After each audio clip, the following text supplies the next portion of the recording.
Olá, seja muito bem-vindo a mais esta visão quinzenal global macroeconômica de 6 de novembro de 2024. E aqui a gente atrasou um pouquinho para sair porque teve eleição americana na terça-feira.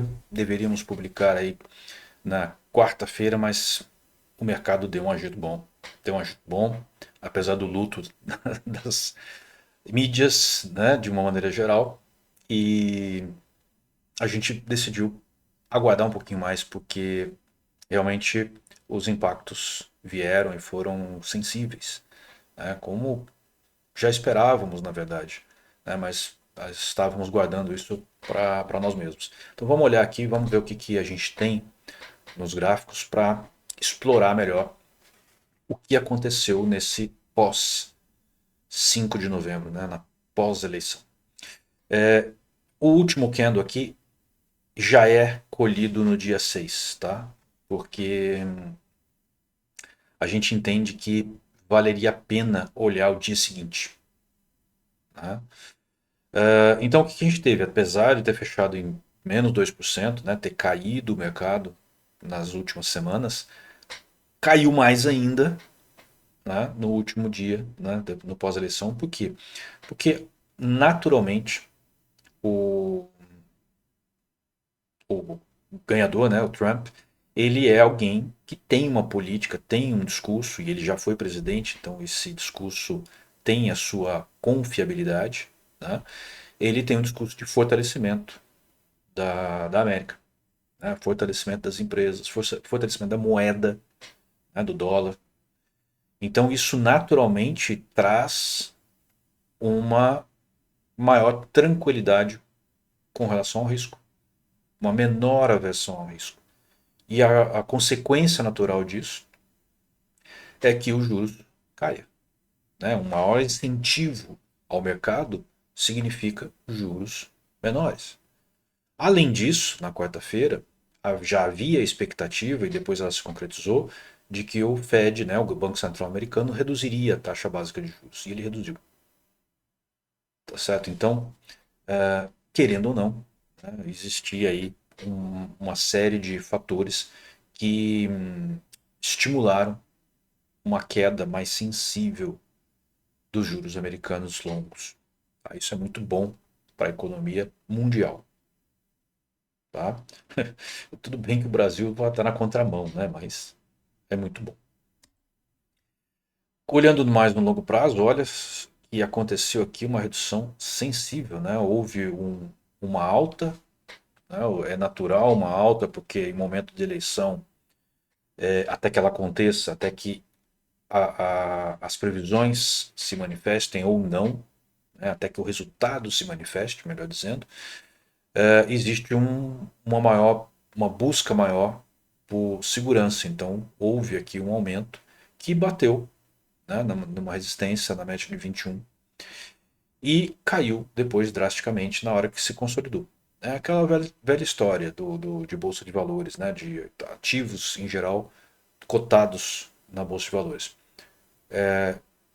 Sobe com o fato, aliás, sobe com o boato, cai no fato. Ou o contrário, cai no fato e sobe com o boato. Depende da direção preferencial do ativo financeiro que a gente está tratando. E aqui, olha, já começa a se configurar de fato, a média de 21 passou para baixo da 233, já começa a se configurar de fato uma tendência de baixa. Quando a de 55 passar para baixo da 233, a tendência de baixa vai estar consolidada. Tá? Então, ou seja, uma inversão bastante grande que aconteceu aí desde o final de setembro, tá? Quando começou -se a perceber que este seria o resultado mais provável, né? O resultado que aconteceu já era considerado mais provável naquela época. Okay? Então o mercado já começou a reagir antes. Né?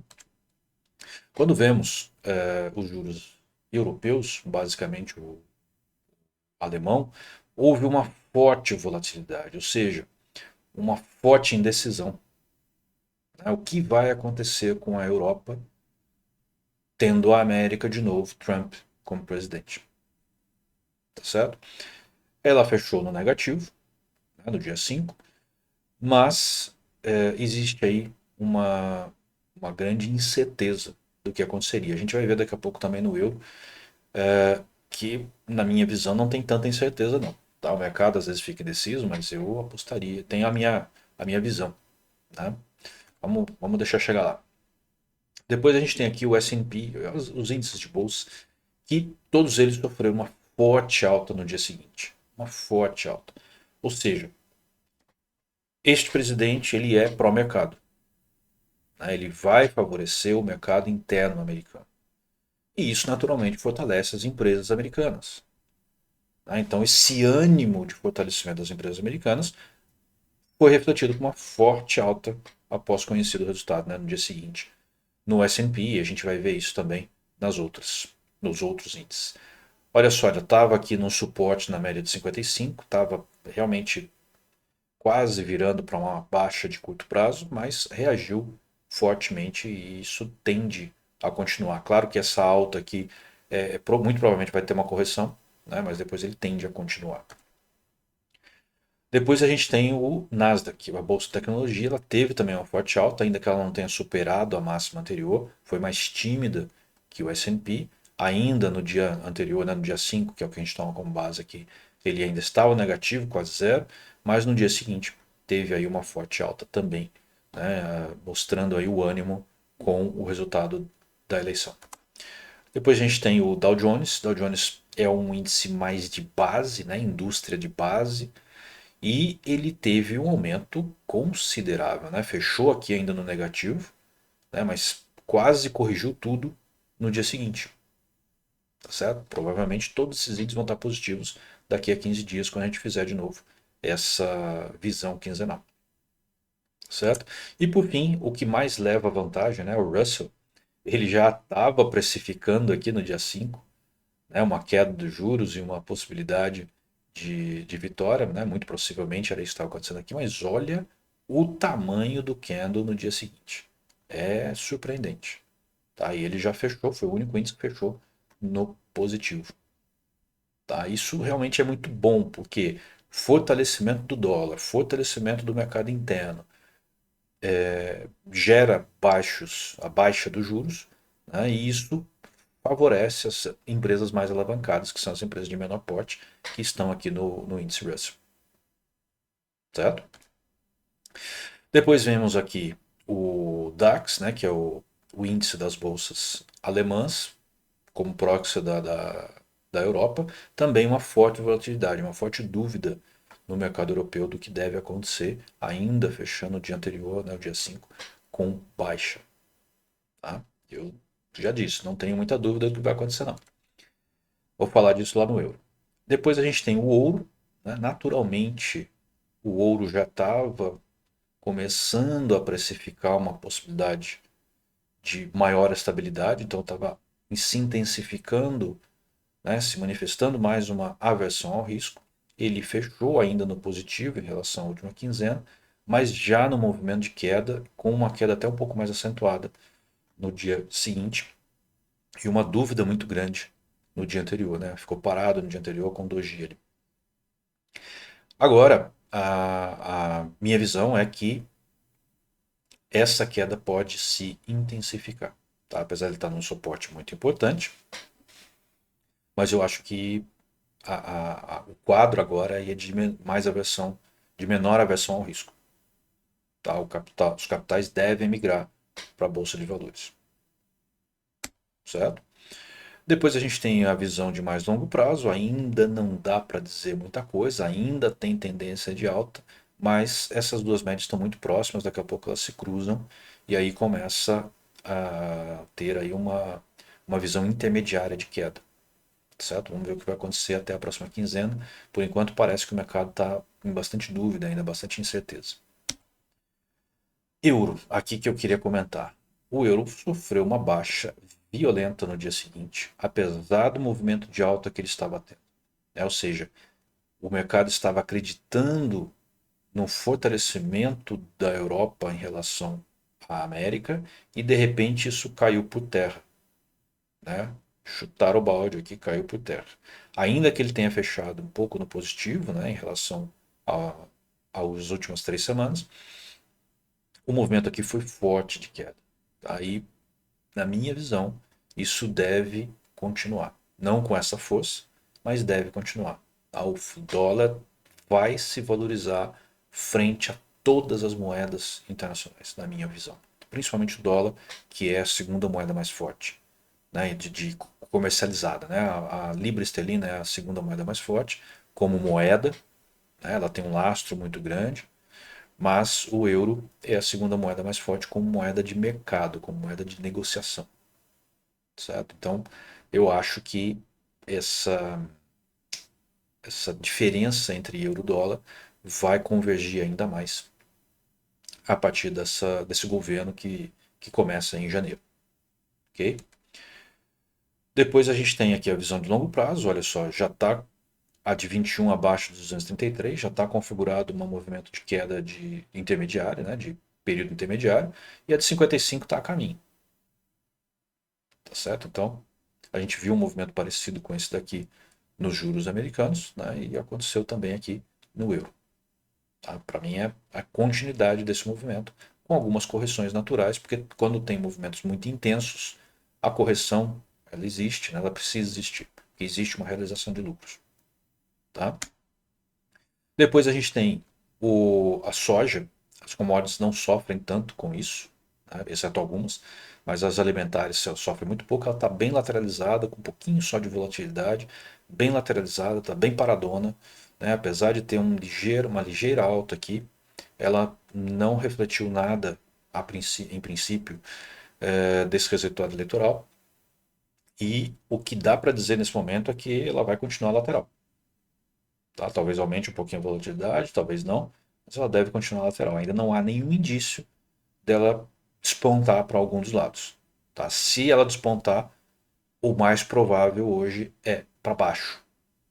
Tá? Mas é uma ligeira vantagem a mais para baixo do que para alta. Tá? É bem mais difícil ela partir da alta. Né? Vejam as linhas básicas do crocodilo aqui, como é que estão, por exemplo. Tá ok? Depois a gente tem o boi vivo, né, que sofreu uma forte baixa, né, e ele já estava vindo em baixa, né, ele já estava enfraquecido, apesar desse movimento de alta aqui, ele tinha já indícios de que aconteceria uma correção, ó, os candles vermelhos e os candles magenta, certo? Mesmo no movimento de alta ele já estava enfraquecido, ele estava num campo de correção, né, apesar da correção não ser visível, e de repente ele bateu aqui no limite e corrigiu fortemente. Tá? E a correção foi forte, de fato, como a gente pode ver aqui embaixo.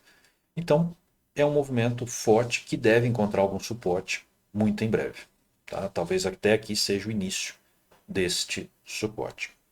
E por fim, o petróleo. Né? O petróleo, a gente imaginou que ele poderia ter uma correção, mas que ele deveria continuar para baixo. Na verdade, ele continuou mais para cima. Né? Nossa última leitura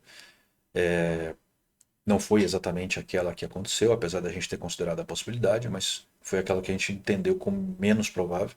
Ela aconteceu de fato. Né? É natural, a gente tem um conflito no Oriente Médio, né, que pode mudar a leitura gráfica muito rapidamente, certo? Então, nossa opinião, ele encontrou aqui uma resistência, ele deve ter uma correçãozinha, mas neste momento o indicativo é de que ele, depois de uma correção, ele deve continuar para alta. Ok? Muito bem. Aqui a visão de mais longo prazo, a gente percebe que continua configurada uma tendência de baixa, ainda que bem lateralizada, mas uma tendência de baixa. A média de 21 passou para baixo da de 55, o que intensifica, né, joga para mais longo prazo este movimento de baixa. Então fiquem atentos se vocês operam petróleo, ainda que ele tenha tido uma alta legal nessa última quinzena, a tendência macro é de baixa e ela está totalmente como tendência de baixa de longo prazo. Okay? Ainda que ela esteja bem lateralizada e possa ter movimentos reais de alta neste período. Muito bem, essa foi então a nossa visão quinzenal macroeconômica. A tendência agora é de fortalecimento dos mercados e diminuição da aversão ao risco. Tá? Isso deve continuar por bastante tempo, porque é a visão natural de um governo Trump. Tá certo? Então, A expectativa agora é de fortalecimento das bolsas americanas, de queda nos juros, queda no, no ouro. A bolsa europeia ainda não se manifestou, né? Ela deve perder valor, porque o euro deve perder valor em relação ao dólar, certo? E as commodities, elas estão bem complicadas de a gente dar uma direção, tá? Elas estão num momento de incerteza considerável. Então o melhor agora é agir com muita cautela, ok? Vejo vocês na próxima dia 20/11 e semana que vem, na visão quinzenal do mercado brasileiro. Um abraço e até mais.